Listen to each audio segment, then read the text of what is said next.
I hope you're doing amazing. In July of 1969, during the Apollo 11 mission, Neil Armstrong set foot on the moon. That's right. He took steps on the moon. How they got up there, how people get up to the moon, it's beyond, first of all, the scope of this. Second of all, it's just incredible to think about, right? The fact that we have technology in place to go to the moon, it's absolutely mind-boggling. I want to focus on what Neil Armstrong said. That's one small step for man, a giant leap for mankind.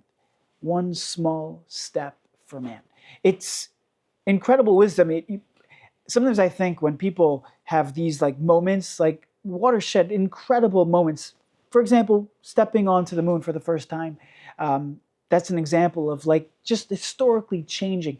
You wonder if people like how much you prep beforehand. Obviously, for the moon mission, it was an insane amount of prep, obviously, to go to the moon. But my thought is like, how much time was used to prep for what you're going to say when you're going onto the moon? And I think he did a decent job. I'm sure others out there will argue and say, no, he could have said this or that or a million other things. He could say like, hey, mom, or whatever he could have said.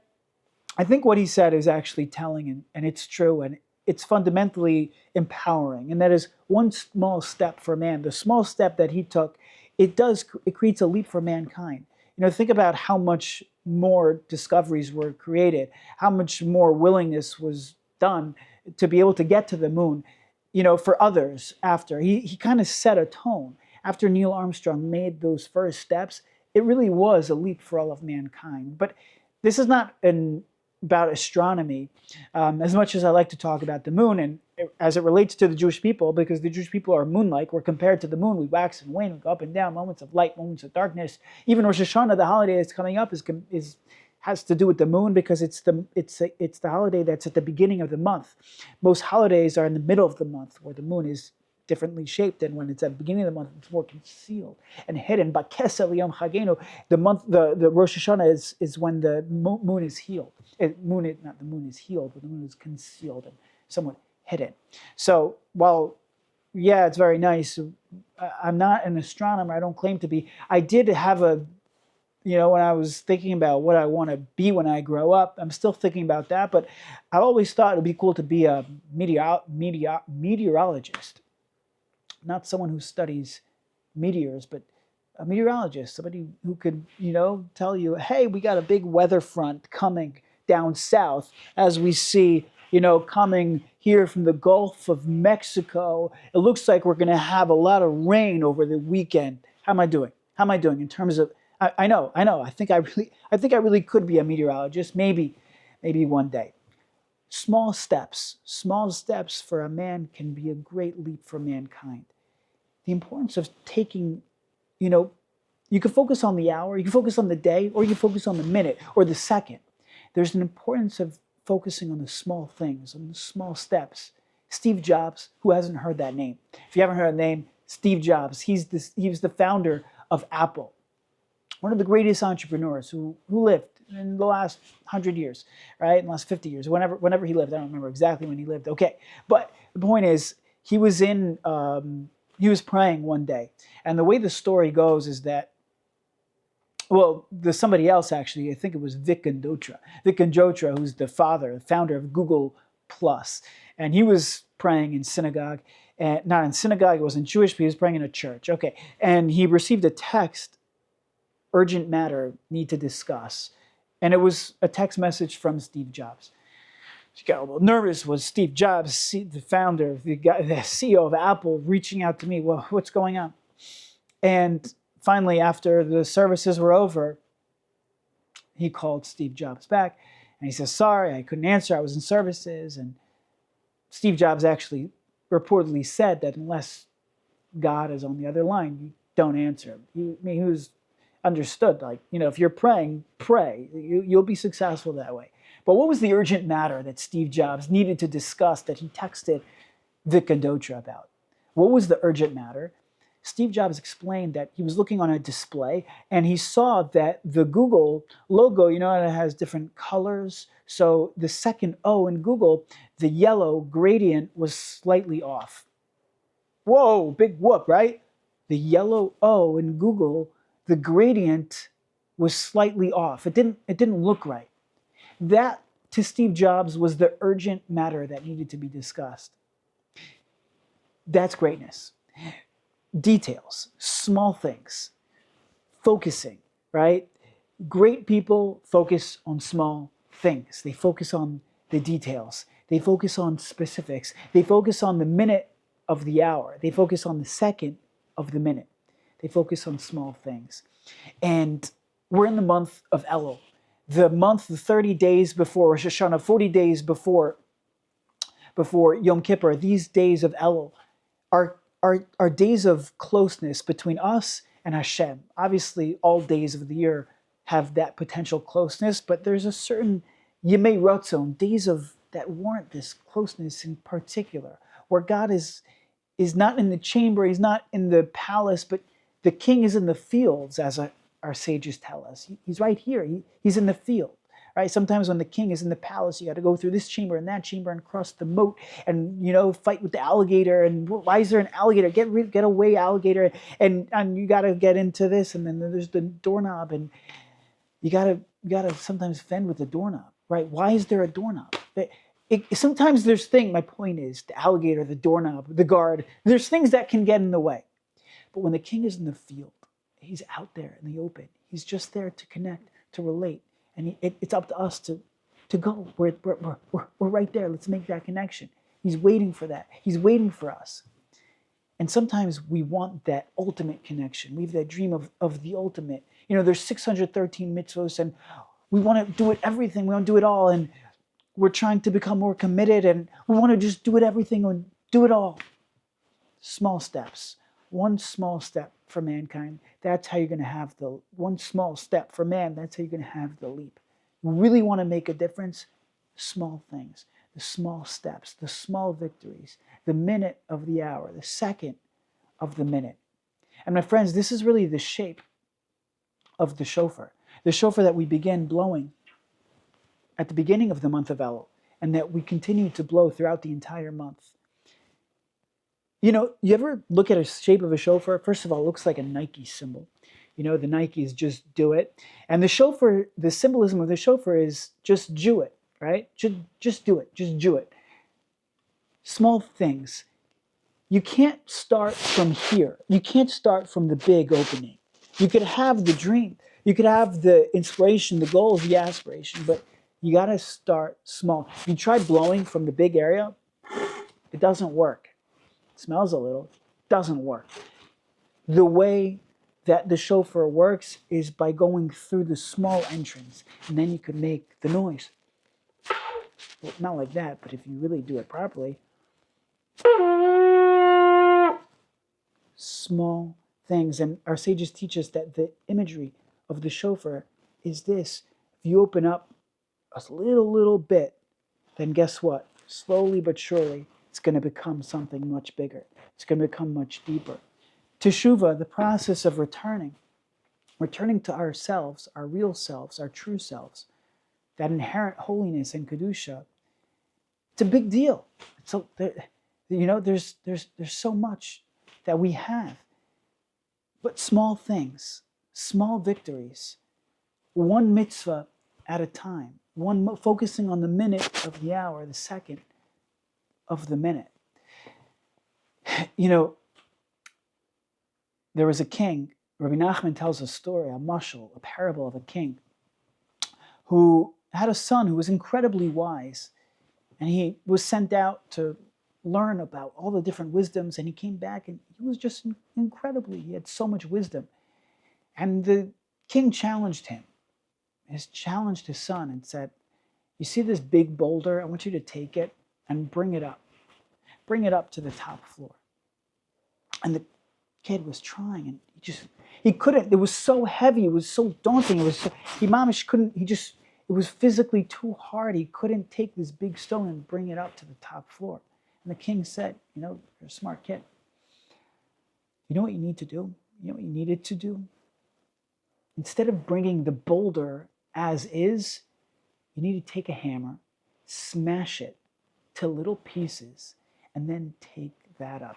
Because you see, as it is right now, It's too much. It's daunting. It's big. Well, you know what you need to do? In order to get this to there, you got to break it into smaller pieces. And this is a message for us in life, is that we want to accomplish, we want to get to the end of the shofar, where it's big, we want to get there, right? We want to really accomplish and achieve, but the method has to be the small opening of the shofar. You got to take the hammer and smash it. No, not the shofar. Don't smash the shofar to smithereens, but the imagery, figuratively, to take whatever is big, the daunting thing, to take it and to make it, to put it into smaller bite-sized pieces. The minute of the hour, the second of the minute, small things, the yellow O in Google, focusing on the details. You know, when the Jewish people received the Torah, it wasn't that long after, by the mass national revelation. It wasn't too long after where they committed a sin, the Egel Azab, where the golden calf, and Moshe Rabbeinu, Moses came down the mountain and he sees them dancing around the calf, and he takes the Luchos, the tablets that he received, and he smashes them to smithereens, to pieces, to pieces. And what happens after that is nothing short of incredible. You would think that the pieces, that's it, they're broken. Just get rid of them at that point. No. The pieces were gathered. Not only were they gathered, but they were then placed inside the ark, inside the Aron, inside the Holy of Holies. They were placed inside the Mishkan, inside the Beis HaMikdash, sitting right next to the second tablets, the intact tablets, were the collected pieces, the broken pieces. And I want to share with you an idea. You know, on one level, the message of the broken tablets being placed in the ark is a message that even the brokenness, even though we have certain frailties about us, we're human, after all, we make mistakes. There's no righteous person that doesn't sin. Everybody makes mistakes. So we take that brokenness and we bring it into the ark, and it represents this idea of teshuvah, and it represents coming back to Hashem, coming back to our true selves. It represents all of that, true. But I think on a certain level, the broken tablets actually teach us a profound lesson as to the method of teshuvah itself. And that is shivrei luchos, small bits, small pieces. By the way, just a fact, you ever hear of the term mosaic? Mosaic is related to the word Moses. Mosaic is a lot of little pieces. And it comes from Moses because Moses was the one who broke the tablets, creating this smithereens of broken pieces. So a mosaic, which is made of a lot of pieces, is called after his name. Just an interesting, random, but not so random because it's related to this, just an interesting thing. But small things, the broken tablets teach us the method of teshuvah. The method of teshuvah is to do one thing at a time, small steps, small victories, focusing on the yellow O in Google, right? The minute of the hour, the second of the minute. If we want to really be successful, we have to focus on the broken tablets, the broken pieces, the small pieces. Because to bring an entire boulder up and to make a complete life turnaround change, it's great, it sounds nice, it's aspirational, it's inspirational, it's meaningful. And in Mir Hashem, God willing, it will happen. But you can't just jump right into a Rosh Hashanah or Yom Kippur. You got to go through a process, an Elul, where each day we blow the shofar, and each day we connect to the symbolism and to the visual symbolism of the shofar. That we want to get to here, we want to get to the big, we want to get to that big opening, you got to start here. You want to be able to experience a full Shabbos, start with the small steps, start with one small thing. You want to completely go into and keep the laws of kashrus, beautiful, amazing. Start with something small, go, process by process. You want to be able to learn all of the olive bays and finish this tractate and that tractate. Great, the opening is great, but if you start with that, it has a little smell, but the sound doesn't go through. You got to start with the small steps, the small opening. It represents the shivrei luchos, the broken tablets, the little pieces. Like in the story of Rabbi Nachman, You want to be able to bring that boulder up to the top, you got to break it down. You got to compartmentalize. You got to take the minute of the hour and the second of the minute. You got to find the yellow O in the Google. Focus on those details, because those details are important. Successful people see that and they connect to it and they bring it out. You know, Rosh Hashanah, which is coming up, is called Yom Teruah, the day of Teruah. Now, there's different types of shofar blasts. There's the tekiah, which is the long, straight sound. And then there's the shvarim, which is the broken sound. And then there's teruah, which is the even more broken sound. It's interesting that Rosh Hashanah in the Torah is referred to as Yom Teruah, the day of Teruah, the day of this brokenness. Why is it not called Yom Tekiah, day of the long blast, right? Why is it called Yom Teruah? And I think one of the answers is because tekiah is great. It's important to have the long blast, right? You gotta have that. That's the end of the shofar shape. That's the imagery. That's the big boulder coming up to the top floor. That's the goal. That's the house that's completely kosher. That's the my life completely submerged in Torah and mitzvos. That's the complete Shabbos observance. That's great. And God willing, I'm gonna get there. But then there's the actual method to get there, the process, the journey, step by step, right? And the way to do that is, the way to get to that is by breaking things up. And Teruah is the most broken. It's the smallest bits, right? Tekiah is the one large. Shvarim is three brokenness. And then the Teruah is the 9 bits, the small bits. And on Rosh Hashanah is a day where we connect to that small, the small pieces, we coronate God as king, right? It's a big deal. Wow. But how do we do it? It's Yom Teruah. It's focusing on the small things. What can I do in this moment, in this minute, at this interval of time? What can I do? Drastic change is great. I want to make a leap for mankind, but it has to be one small step for man. It's got to be within that framework of one small step for man. And when we take those small steps towards greatness, greatness will come. That's the process. It's a healthy process. It's a process that works. Elul is that time of year. As we approach the high holidays of Rosh Hashanah, Yom Kippur, and each day we blow the shofar, let's connect to these small pieces. It's during this month of Elul, that's when Moshe Rabbeinu went back up. And it's likely that that's when he collected the small pieces of the tablets. It's likely that it was collected during this time. And our job is to collect those pieces in our lives. What do those small pieces look like? What are those big dreams that we have? That the big connections that we want, right? And now to break that up, to break it up into digestible, easy, okay, not always easy, but digestible, practical. What's my method going to be? To focus on the small things, each moment and each day. And what we're going to accomplish is going to be nothing short of incredible. And I just want to leave you with this message that we're living in unprecedented times. The Jewish people are a light unto the nations, and it's true, we get a lot of, not backlash, but outside pressure, right, to perform. Outside pressure where people are looking at us. People are looking at the Jewish people. And a lot of that look comes with anti-Semitic rhetoric. But at the end of the day, people are looking at us. And the question is, how do we function? How do we behave? How do we act? How do we live in this world? And if we're a light unto the nations, that means we're given the torch. We're given that capability to light others.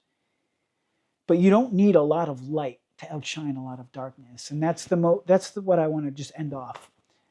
Based on this theme that we've been discussing, the idea of small steps, small things matter. and that they really create a big difference. It's the same thing as the Jewish people's job on this world is to be a light unto the nations, realizing that you don't need a lot of light to outshine a lot of darkness. If you take a candle and you bring it into a dark room, it's going to light up the room. If you bring in a torch, of course, it's going to light things up as well, but a candle will be good. A candle is great. Light up your life with a little bit of light, with a little bit of holiness, with something that you can add, something that you can do, something that's digestible. To take that shofar imagery, the small opening, and to light it up. And then you'll see that it's going to outshine a little bit of darkness. And then light a little bit more, it's going to outshine a little bit more darkness, a little bit more and more. And eventually you'll get to the top. Eventually you'll get there. Mir Hashem, God willing, we should all merit to be able to connect in such a real way, in such a true way, and to be able to make the changes in our lives that are going to be necessary to make the greatest impact on our life. We all want meaning, we all want importance, we all want connection. And let us do it one step, one moment at a time. And God willing, we'll get there very soon. Wishing you an amazing rest of your day.